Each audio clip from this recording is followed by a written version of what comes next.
In Japan, Yakuza leader Oyabun is disappointed because 3 of his men have failed him. As punishment, they must lose a finger. Joe and the second man do the cutting to prove their loyalty, but the third one only pretends to do so while hiding his finger behind his hand. Oyabun doesn't fall for it and quickly decapitates the guy, then he orders Joe to go to the town of Normal in Minnesota. 3 weeks later, Ulysses is staying in a motel in Normal.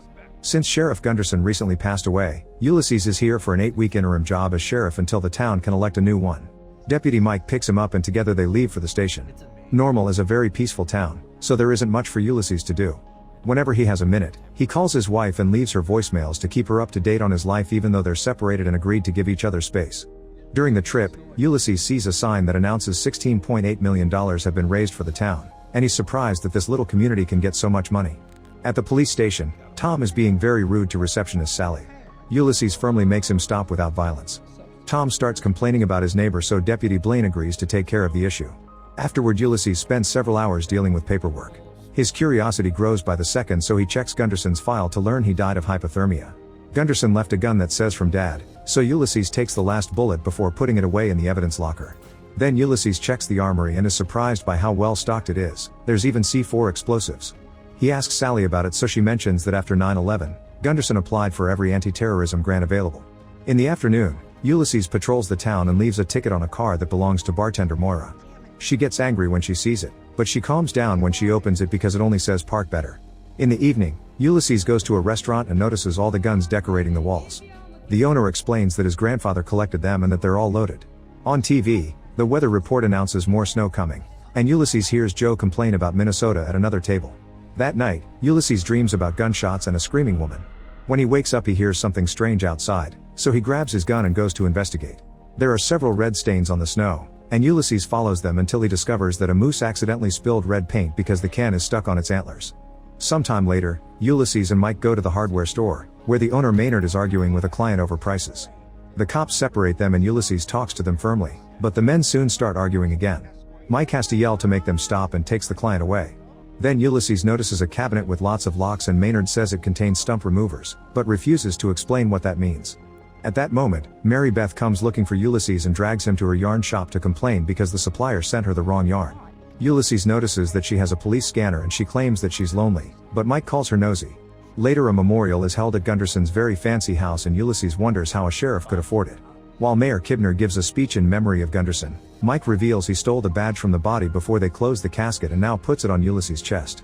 Then Ulysses looks around the house and notices a picture of Gunderson with Walter, the doctor who signed Gunderson's death certificate.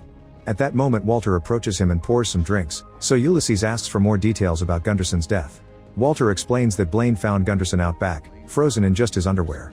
The theory is that he went ice fishing, but Ulysses points out that nobody fishes at night or naked. Walter points at all the bottles in the cabinets, calling Gunderson a drinker. Their chat is interrupted by Kibner, who sends Walter away for privacy. Kibner explains that he's heard how lax Ulysses is with the rules around town and offers him the sheriff job permanently, saying he can have some time to think about it. After Kibner leaves, Ulysses looks out the window and sees Blaine arguing with Alex, Gunderson's only child. Blaine doesn't let Alex into the memorial and sends them away. That night, Ulysses has dinner at the restaurant and bumps into Moira, who invites him to play pool with her. While they chat, she keeps calling him lawman since she doesn't consider him a sheriff. After she closes up, they keep drinking and Ulysses shares his story. He used to be the sheriff for a small town and married his high school sweetheart. One day, a woman went to the station to say that her father was abusing her, but Ulysses didn't believe her because her father was an upstanding citizen. Sometime later, Ulysses was called to that woman's house because neighbors heard gunshots. Her father had already been wounded, and when she saw Ulysses arrive, she shot her dad again to kill him. Then she tried to shoot Ulysses, but he shot first and ended up killing her. Although it was self-defense, Ulysses became a psychological mess after the incident, so his wife left him and hasn't picked up his calls since then. This incident is what haunts his dreams. The next morning, Ulysses wakes up to find a voicemail from Kibner, who insists he must become their sheriff. On his way out, he sees Lori struggling with the vending machine, so he offers his help. Lori hides her gun and introduces Ulysses to her dog. Ulysses continues to be friendly but notices someone in the back refusing to approach them. After another boring day of paperwork, Ulysses drives home but stops when he sees a van parked by the road. He finds Alex inside with a bottle of whiskey, so he rushes to sit next to them and notices that Alex is holding a gun. Ulysses takes a sip of their whiskey and asks about the argument with Blaine, so Alex explains that Kibner didn't want them in the memorial because they'd be a distraction. It turns out their father and many people in town started to discriminate them after they came out as non-binary. Alex says that this town used to know right from wrong before Kibner took over, and their father chose the town over his child. Ulysses grabs the gun and removes the bullet before taking Alex to the police station, where he puts them in a cell so they can have a warm bed for the night. The next day, an alarm starts wailing in the station and everyone is shocked because it comes from the bank. Meanwhile, Lori and her boyfriend Keith threaten the clients and workers until the manager puts all the money in a bag. Lori gets angry when she sees it's only around $2,000, and the clerk explains that nobody uses cash anymore. Keith wants to get more money from the vault and the clerk hesitates as he glances at the guards, who are Joe and his Yakuza friend. At that moment a client starts having a heart attack and grabs his medicine bottle from his pocket. Lori and Keith help him swallow the medicine, but the guy stops breathing. While Keith starts doing chest compressions, the guards secretly dial an emergency number. In Japan, Oyabun's men hear an alarm coming from a pager branded Normal, Minnesota. Suddenly Joe stabs Keith with a knife, so a furious Lori opens fire. A bullet wounds Keith's neck and another one hits a guard in the face, causing him to shoot Joe and send him flying into another room. Then Lori rushes to Keith's side and cries, but he assures her the bullet just nicked him and asks her to keep going.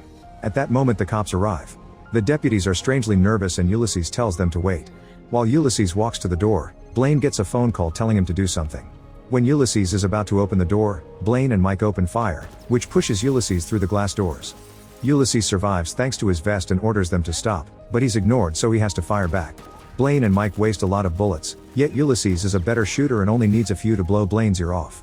Then Ulysses starts moving, so Mike fires all over the place without caring if he kills civilians as well. Ulysses manages to make Lori and Keith move too, however when he picks up the sick man, he's shot in the head. When Ulysses and the thieves jump over the counter to hide, Mike finally stops shooting and the survivors run to leave the bank. Outside, Blaine gathers snow to protect his ear. Afterward Ulysses notices that the bank manager is still there and asks him to take them to the vault. When they finally open the vault, Ulysses and the robbers are shocked to see lots of gold, cash, and mysterious crates. The manager uses this distraction to run back to his desk and get his gun, however he trips over a body and the gun is accidentally triggered, killing him with a shot to the head. In the other room, Joe is slowly regaining consciousness because his vest also protected him. Meanwhile Mike tries to enter through the back door but he can't unlock it. Ulysses hears a noise and shoots the door, forcing Mike to leave. In the vault, Lori discovers that a bullet hit Keith in the back too. When Ulysses comes back, the three of them agree to work together to survive. At that moment the bank phone rings and Ulysses answers the call to hear Kibner, who is outside the bank with dozens of cops and armed civilians. At the same time the robbers open the crates and find dangerous weapons. Kibner tells Ulysses that many small towns have died off or descended into poverty. To prevent that, they struck a deal with the Yakuza, who need to move their illegal contraband through the USA. Normal gets paid for holding that contraband in their bank, keeping the town wealthy. Most of the town has agreed to the plan, and Kibner picked Ulysses as sheriff because of his reputation for not caring about anything. If the Yakuza discover that the bank was robbed, the whole town will be killed, so Ulysses must kill the robbers or die with them. Ulysses' answer is to hang up and check on the couple's discovery. While Kibner is distracted by the moose, power goes out in the whole town because of the storm. Suddenly a projectile comes out of the bank and hits Kibner, instantly blowing him up. It turns out Ulysses has fired a bazooka that the robbers found, but he admits his aim failed. Afterward the trio approaches the door and Ulysses shoots again, this time successfully blowing up the police cars. The cops start running and jumping to avoid the flames. Once the bazooka has no projectiles left, Ulysses, Lori, and Keith fire regular bullets and manage to run away. While the cops try to recover, Tom complains about the town only to be shot down by Joe. The storm has brought down all telephone lines so Joe hasn't been able to talk to Oyabun, who is now flying to Minnesota because he thinks his bank has been raided. In the middle of a street, a cop finds the trio. Ulysses sends the couple to hide while he gets stuck in a firefight. After a few shots, Ulysses manages to kill the guy. Meanwhile the robbers hide in the yarn store and Lori hears someone moving in the darkness. When Ulysses joins them, Mary Beth reveals herself and tries to be helpful. However, this is revealed to be an act when her radio gets a message asking her to stop the fugitives. Mary Beth gets a gun and opens fire, forcing Ulysses to hide behind the shelves. As a bullet destroys a door and the snow starts coming in, Mary Beth reloads and tries again. This time Lori shoots back, keeping her distracted while Ulysses kicks a shelf toward her.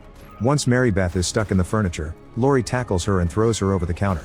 There's a hidden gun there so Mary Beth opens fire, but Lori grabs a needle and stabs her neck to kill her. After Ulysses wraps Keith's wounds in tape, he says there's a snowplow at the police station, so the three of them leave the store to head there. The mailman sees them and opens fire, causing Ulysses to fall through the window of the hardware store. As the alarm starts ringing, Ulysses assures Lori and Keith that he's fine thanks to the vest and tells them to run. While the mailman chases after the couple, Ulysses is found by Maynard, who attacks him with a crowbar. Ulysses grabs a shovel to defend himself and a hand-to-hand fight ensues, breaking the sprinklers in the process. When Maynard is about to hit him with an axe, Ulysses sprays bug poison on his face to stop him and stabs his eye with a nail. Maynard runs to unlock his cabinet, but at that moment Ulysses hits him from the back and his head bounces on the cabinet, causing the nail to go all the way in and kill him.